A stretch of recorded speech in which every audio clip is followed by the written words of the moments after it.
maman Eliane Mitou. Elle tient pour vous les services traiteurs. Service traiteur, maman Nitou, la providence. Na ba fête na biso nyonso tout. Tout tout ça me soutient. Ah bon, c'est nos fêtes, nos plans, na ba yé et comme le roi VIP. Tous vos événements, mariage, baptême, retrait d'œil, conférence. Donc il y a qu'à VIP. Maman Eliane Mitou met à votre service son service traiteur, la providence. Ne cherchez pas loin, il n'y a qu'une seule adresse. Location ezali. Il y a un matériel, location de voiture. Oh, ma CD, ma cassette, il y a mon rôle, nous parlons de production, ils sont très bien. Donc, il y a un nouveau bal. Il y a un anniversaire à l'Ibala. Une seule adresse. Il y a un anniversaire. Je dis bien une seule adresse. Oh, yo, so qui back.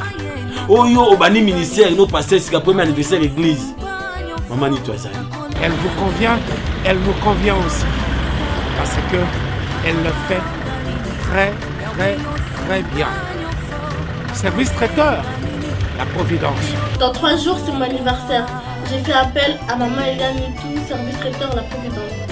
Et vous aussi, pour vos baptêmes, mariage, anniversaire, faites appel à maman Eliane Mitou.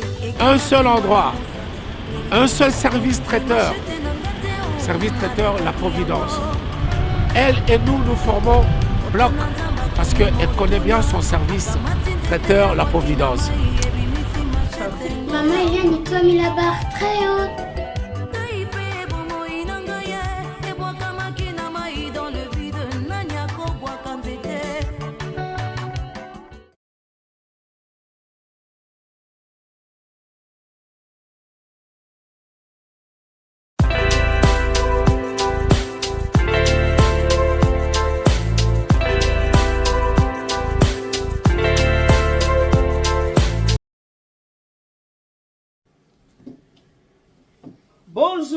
Bonjour, mbote mingi na biso ya bolingaka maman Eliane Mitou. Na pesi bino ba mbote, ba ebwe ma vipi moko wazima, est-ce que vous allez bien, bonne santé.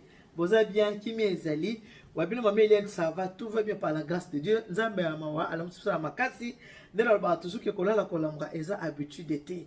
Ko passer pe journée eza habitude d'été. Ko bima ko tambola kozonga eza habitude d'été, nous c'est kaka ngolu, nous c'est kaka grâce ya Nzambe. Alors, et so mingi ya kokutana na bino bandeko na ngani ngeto kutana ka bonde to kutani bona ndenge ya nzela ya bilili.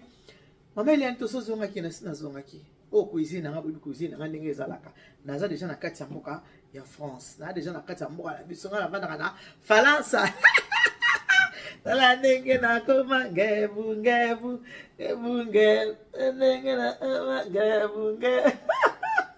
Ah, na basoza mutakanda otala ngate po sepalo na ngaite.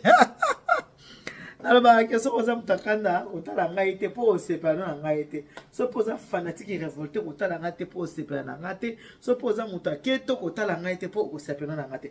Lobi na vandi boinde ko moka bengi ngai. Ne mo benga parti Angola. Kande ba de ko benga ngaya. Ah maman Eliane Mitou bontarde ngape na bi bontarde. Abi lingala na yoka bien koloba penza lingala mais ngala za mutakanda te ya na mutakanda te po yo loba ke so mutakanda atala yo te ngala benjo pona za mutakanda te na matana kolbo sanga na moja musket voilà moja musket pesa la bien tala ndenge na koma ngebu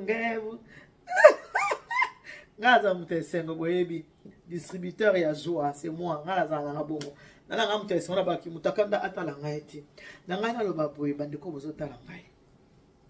Bon, on a la providence alimentaire. Il y a qui était service traité la providence à Longanzala, à Boti la providence alimentaire. La providence alimentaire, ils allaient chambre froide, ils allaient magasin. Où ils ont côté qu'à vivre frais, na vivre sec. Et on a le bec na bino boyeki. Ce qu'on a posé à consommer la bande de na Congo. On a posé à consommer la parents. On a posé à consommer la babouki. Le même voisin. On a posé à consommer la bango. Ko hésiter te ben maman Eliane Mitou. O passer commande na yo. Boyebi ki ba te belé. Tabo moi na zongi bo mutoba maman Eliane bon ce ko zongi oui, nga na zongi men.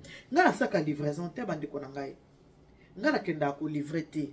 Eza na mutu oyo akenda kosala ba livraison atane nazaki na Kinshasa ngam na saka livraison te atane bo mwa bu muto batela mo poso ki pesa la mo sa livraison atabino moko na banzela nini onga na yebi ona kisa ya livraison donc muto saka livraison azali pona mona muto musaka mama ni tozongi bon ce qui n'a passé commande mais bako kende ko livrer gérant zali o aza kotala musala yango na biso na bandeko na ngai tango baboti na biso bazali na bon moi ezali nde tango ko survenir na ba besoin na bango ezali nde tango ko s'occuper na bango po biso to ba ke mama botaka mona po akola asalisa ye tango yango ya ko milisa moboti na yo milk tango yango ya ko milisa moboti milk po na kin tokola nango yango ne milk o tokola nango na Congo pe na poto to melaka preuve aniki ngai na melaka ngo na poto to saka ni to melaka ngo bato nyonso tout me ngai de temps en temps na melaka na ngai ngona na kanisi moi bo moi na ngai na mele pourquoi eke ezake boso kipe na ba ndeko baza kuna bo pasa ba commande eza na bisika oyo ba gérant ki ko livrer o ka mama na bisabi papa yebisa mwana na ngati na kaka boepa na bino parce que ndekone ya mwasi awa soko azimbongo aki kosomba kabelo ache na mutu ngai kenda kosomela nga Thompson oyo ese koti banzinzi deja soki na lobi ata mipanzi mwana tineki monga mipanzi atina monga mipanzi te liaka biloko yo ona sombeli yo kaka boye biki soki ba parents babandi kokola yana bana musu balinga kozwa le dossier mais convoque ba parents yana bande ko mingi toza na poto awa omona kena Kongo kuna botika mama atikala na petite sœur botika mama boza cousine moko abokola ka mama botika mama bozwa nièce moko bochana bokola ka mama mais kotina mo epa nièce epa cousin to cousine to pe pas propre frère to propre sœur au comment nazole sa maman te que tant to kola ka boye to koma ki mama nanga fali ya bien mama nanga fala ta bien mama famela bien to koma ndenge wana alors bo commander na la providence alimentaire chez maman il y a nini oyo ezali nzanza ya moyen ya munene ezali ya muke nango pe ezali soko za na posa obengi ngai to kosola na makambo ya ba prix to kosolola soko za d'accord au passé commande na yo gérant zali a aucune ko livrer biloko non na destination na PSP merci na bande ko mingi o déjà pendant que nazaki na Congo oyo ba soutenaki magasin fongwa mika tant ka ba moni mbala moko ale ba bandi ko commander ba biloko na bango l'exke ba soutenir maman il y a net mafuta ya 5 litres na magasin na ngakuna nazala mafuta ba 5 litres ezali au lieu kosombaka quand même biso nde tozabwe tant tosombaka mo 5 litres o to melaka na ngoti yeba keso ko tini mbongo au lieu basombela mama 5 litres ya huile babanda kosombela mama mafuta o bateka bona mwa kopo bo bakalingi Thompson lelo mwa kopo boye bakalingeli quiz mwa kopo boye chaque jour kosomba pourquoi soko sombeli mama 5 litres na comme ça eko umela mama ko vanda nango eko vanda na ndako eko umela parce que umela makazi ole bacha kopo sko kopo wana ezake soki otini mbongo na Congo otindeli bango directement mbongo babando suma ya muke omona mbongo wana leki asombeli yango kabelo so paza mwana mobali abandi kozula ngo ba chéri abandi ko pesa na chéri na ye ayebi ke boko yeba te mama moko alobaki ke mwana ngai ndenge zawa soki mbongo ye asali nango oyo motema na ye elingi tango mama ko silika mama ko lobake zala na koyebisa na yano abi ye soko meki soko abengi na ko lobake nazala ndako te boko solola te boyebi ke ba mama nde bazawa na bana ba telefone te soko pesi telefone bakoko koyiba bakoko bazoka bango ba telefone tango koko azuye ba telefone na ye ndenge wana ekomaka bobenga kena koto so na mama kena place mama azali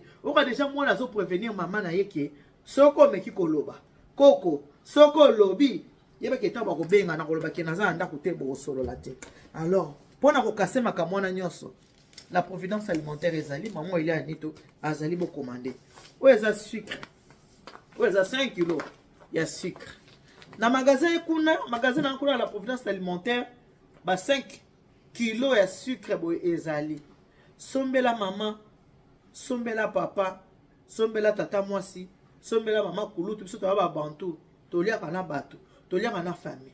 Bref, adin que ezalaka ke ceux qui mwana obali, okomona liputa pe ba pesi maman kulutu.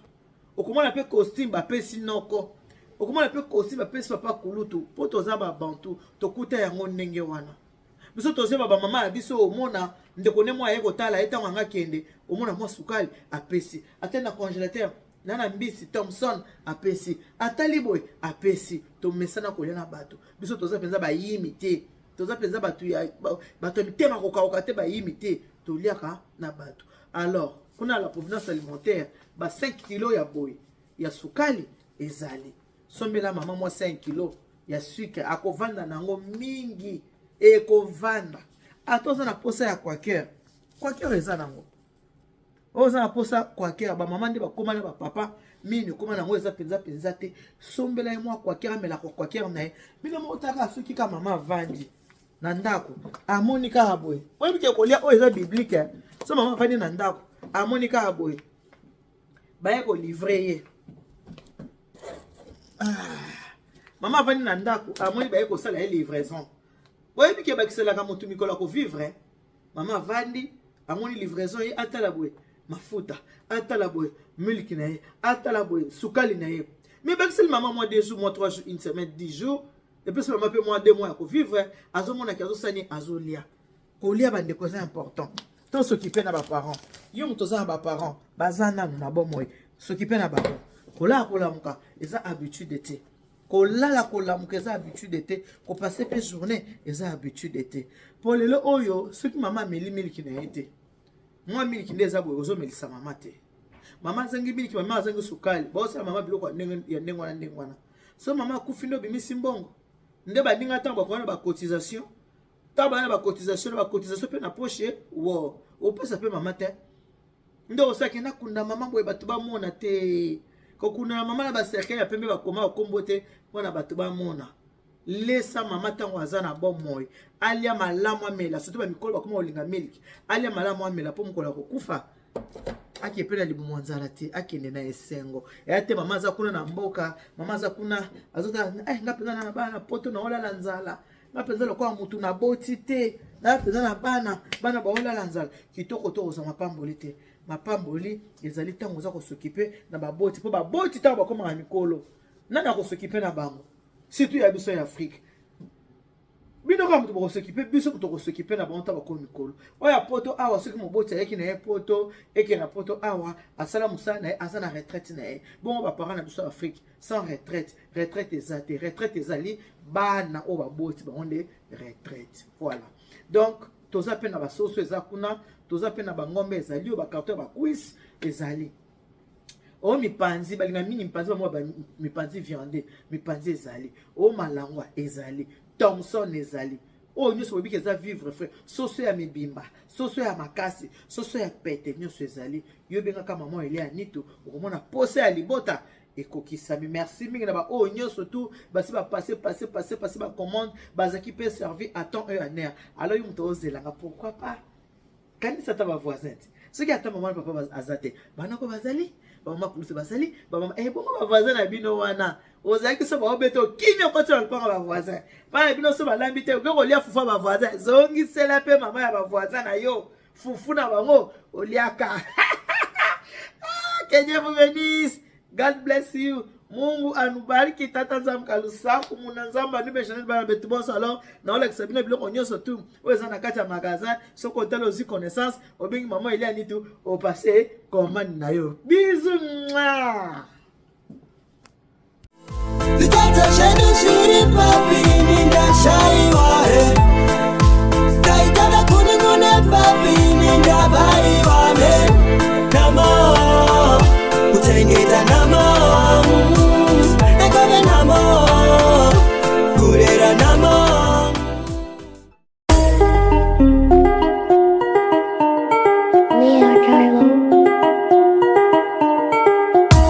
Congolais et Congolaises, habitants du monde entier, dans l'optique de vouloir vous offrir un cadre de vie sain, paisible et sécurisé.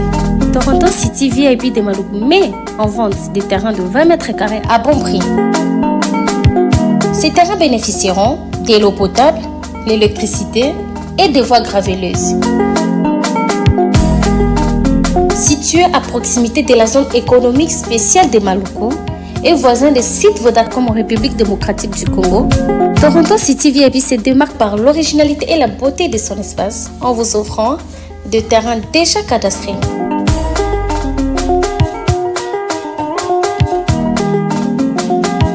Biso Toronto City VIP de Maluku. Toza non loin en zone économique, pene ya cité Vodacom. Toza awana ba parcelle il y a 20 mètres carrés na talo malamu. Possibilité de paiement, cash ou par échéance. Pour plus d'informations, contactez Papa Willy Mafula au +1 905 730 1540.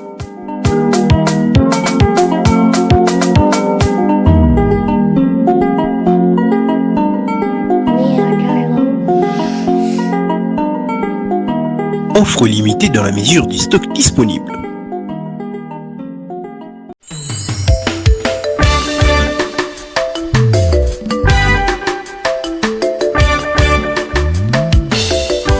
Service traiteur La Providence, Maman Eliane Nitou. Toujours prête à vous servir. Des professionnels confirmés, à votre portée, à votre service. La préparation de votre cérémonie de mariage, baptême, anniversaire et tout autre événement.